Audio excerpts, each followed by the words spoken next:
एक सवाल, अगर दुनिया के सबसे समझदार इन्वेस्टर्स किसी शेयर में करोड़ का पैसा लगा रहे हैं, तो क्या आपको भी ध्यान देना चाहिए? मई 2026 में म्यूचुअल फंड्स ने 22 अलग अलग शेयर्स में 1 करोड़ से ज़्यादा शेयर्स खरीदे।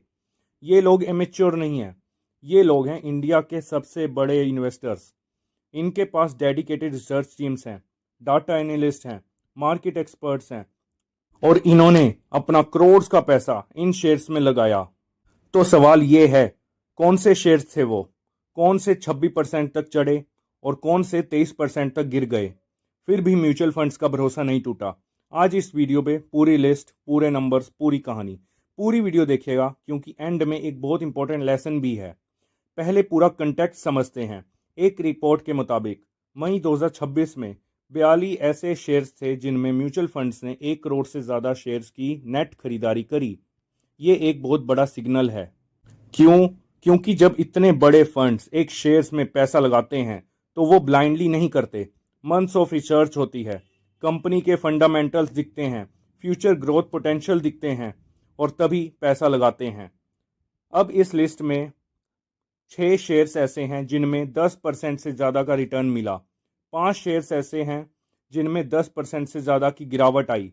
दोनों कैटेगरी की बात करेंगे आज डिटेल में, नंबर्स के साथ। अब पहले बात करते हैं उन शेयर्स की जो चढ़े। पहला, जम्मू एंड कश्मीर बैंक। मई 2026 की शुरुआत से लेकर अब तक ये शेयर 26% तक चढ़ चुका है। म्यूचुअल फंड्स की होल्डिंग अप्रैल में 5.01 करोड़ शेयर्स थी, मई में 6.50 करोड़ शेयर्स हो गई। 60 म्यूचुअल फंड स्कीम के पास इस शेयर्स में 912 करोड़ रुपीस का निवेश है। ये एक रीजनल बैंक है, पर म्यूचुअल फंड्स का इतना बड़ा भरोसा, कुछ तो खास है इसमें। दूसरा, यस बैंक। मई की शुरुआत से ये शेयर 20% तक चढ़ा है। Mutual funds holding 132.66 crore share से बढ़कर 170 करोड़ से ज़्यादा शेयर्स हो गए।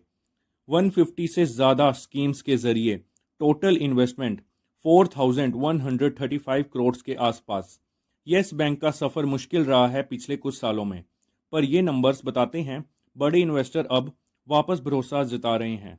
तीसरा, साउथ इंडियन बैंक। इसमें भी 20% की तेजी आई है। म्यूचुअल फंड्स होल्डिंग 29.7 करोड़ से बढ़कर 32.4 करोड़ हो गए। 23 स्कीम्स के आसपास 131 करोड़ का निवेश है। चौथा, ओला इलेक्ट्रिक मोबिलिटी। ईवी सेक्टर का ये नाम 18% चढ़ा है। होल्डिंग 24.59 करोड़ से बढ़कर 27.35 करोड़ शेयर्स। 60 स्कीम्स के जरिए 1135 करोड़ का निवेश। इंडिया में ईवी रेवोल्यूशन आ रही है और म्यूचुअल फंड्स क्लियरली इस रेवोल्यूशन पर दाव लगा रहे हैं। पांचवा, Tata motor passenger vehicle. Tata का नाम अलग ही भरोसा देता है। ये शेयर 15% चढ़ा है। होल्डिंग 35.40 करोड़ से बढ़कर 36.73 करोड़ शेयर्स। 280 से ज़्यादा स्कीम्स के पास 14,460 करोड़ का निवेश। ये नंबर देख के समझिए टाटा मोटर्स में कितना बड़ा इंस्टीट्यूशनल मनी है। छठा, IDFC First bank. Holding 98.68 crore से बढ़कर 101.97 करोड़ शेयर्स। 192 स्कीम से जरिए 7,273 करोड़ का निवेश। तो ये थी विनर्स की लिस्ट।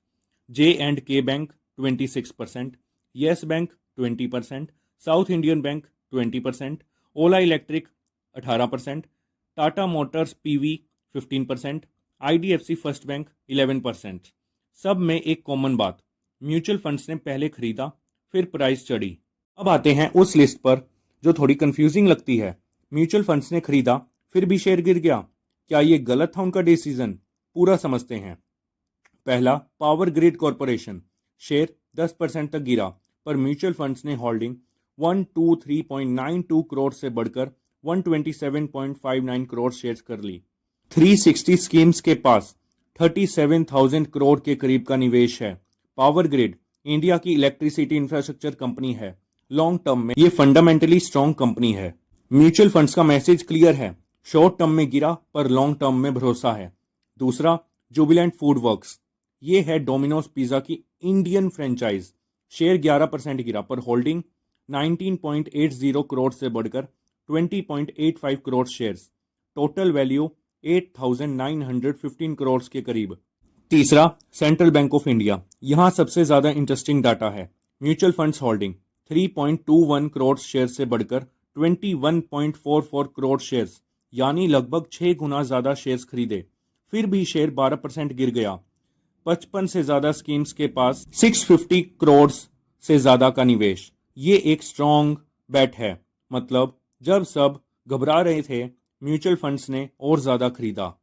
चौथा, एनएमडीसी होल्डिंग 23 करोड़ से बढ़कर 24.21 करोड़ शेयर्स। शेयर 13% गिर गया। 85 स्कीम्स के पास 4,435 करोड़ का निवेश।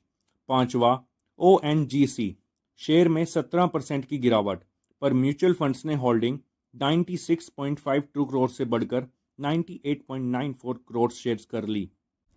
361 स्कीम्स के पास 26,260 करोड़ का निवेश। ये इंडिया का सबसे बड़ा ऑयल कंपनी है। इतना बड़ा institutional money clearly long term bet है। छठा, पाइन लैब्स सबसे ज्यादा गिरावट 23% तक टूट गया, पर म्यूचुअल फंड्स का भरोसा बिल्कुल नहीं टूटा। होल्डिंग 10.41 करोड़ से बढ़कर 17.16 करोड़ शेयर्स। 80 स्कीम्स के जरिए 2,470 करोड़ से ज्यादा का निवेश। पाइन लैब्स फिनटेक सेक्टर की कंपनी है और mutual funds clearly long term fintech story पर दाव लगा रहे हैं। अब एक बहुत इंपॉर्टेंट चीज समझते हैं।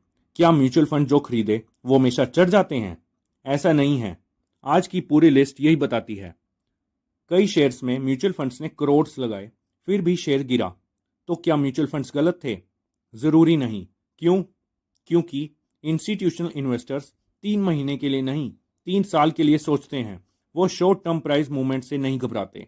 उन्हें कंपनी का 5 साल बाद का फ्यूचर दिखता है, इसलिए वो गिरावट में भी खरीद लेते हैं। इसको कहते हैं बाइंग द डिप।